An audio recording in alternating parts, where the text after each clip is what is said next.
Assalamu алейкум, урматтуу Көкбөрү көрөрмандары. Сиздер менен кайрадан Көкбөрү каналы. Бүгүн Чолпон Ата шаарындагы ат майданда кыргыз-казак клубтарынын ортосунда өтүп жаткан Достук кубогунун жарым финалдары болуп өттү. Финалга Казакстан менен Кыргызстандын кайсы клубтары чыкты, кайсы оюнчулар мыкты болду. Бул видеодо айтып беребиз. Алгачкы жарым финалда Казакстандын Астана менен Түркистан клубтары кезгилди. Беттештин башында кыргыз көрөрмандарына аты таанылып калган Астананын оюнчусу Мээржан Маджан жекеме-жекеден улакты көтөрүп чыгып, Хенкок каргымагы менен түз эле тайгазанга келип салым салды. Барына чексиз! Эмнелерге? Барына!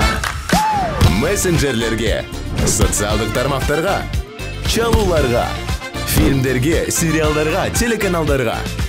4 жумага 550 сом. Шашылгыла, барыбыз кошулабыз. Переходи на О. Барына чексиз. Экинчи таймдын башында дагы Мээржан эсепти 2 эселентүүгө жакын болчу. Тегерек чийиндин ичине кирери менен ал улакты жерден илип, такымга баспай эле түз эле тайгазанга барып ыргытты. Бирок улак тайгазанын капталына тийип, андан ары жерге түшүп калды. Экинчи таймдын 11-мүнөтүндө Рамазан Шалгынбаев жерден улакты эңип алып, атаандаштарын мыкты буйтап өтүп, оюндагы экинчи салымды салып койду. 3-бөлүктү Түркистан эсепти кыскартууга аракет кылганы менен ийгиликтүү болгон жок. Ошентип Астана 2-0 эсебинде атаандашын утуп, финалга жолдомо алды. Экинчи жарым финалда Ынтымак менен Достук ойноду. Акыркы жолу бул эки команда 9-май турниринде жарым финалда кезгелип, анда Достук 4-1 эсебинде жеңишке жеткен. Бул жолу оюн тең атаандашыкта кызыктуу оюн болду. 6-мүнөттө Өмүрбек жерде жаткан улакты эңип, атаандашы Кыяс Ниязовдун тоскоолдугуна карабастан тайгазанга жакындап барып улакты таамай ыргытты. 12-мүнөттө Өмүрбек Эсенуулу Эрлан Төлөбековдон пас алып дубль жасады. Бул учурда Ынтымактын капитаны Жойке Орозбаев Достуктун 2 оюнчусун Манас Ниязов менен Эмирлан Жеңишбековду жаап койду. Экинчи жана 3-чү таймда оюнчулар эсеп сандарын өзгөртө алышкан жок. Бул оюнда Достуктун алсыз жагы дагы бир жолу байкалды.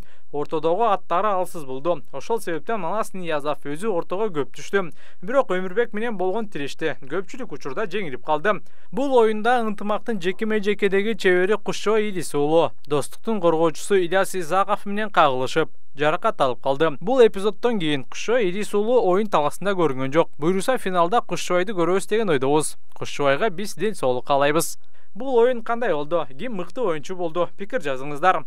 Эртең 19 август күнү Мурас менен Сарыөзөн клубтары 5-6 орун үчүн оюн өткөрөт. Негизи бул командалар казактар менен ойношу керек болчу. Бирок жетису биринчи оюндан кийин эле тарынгансып кетип калса, Шымкент таптакыр эле биринчи оюнга чыкпай койгон. Ошондой эле 12 клубтун катышуусунда өтүп жаткан эл аралык чемпионаттын 3-чү орunu үчүн оюну эртең өтөт. Анда Өзбекстан менен Алтай командалары ойнойт. Ал эми 20 август күнү финалдык оюндар болот. 3-чү орун үчүн болгон беттеште Казакстандын Түркистан клубу Кыргызстандын Достук командасы менен ойнойт. Ал эми финалдык оюнда Казакстандын Астана клубу Кыргызстандын Ынтымак жааты менен күч сынайт. Кыргыз клубтары казактарды ута алабы? Ой, пикир жазыңыздар.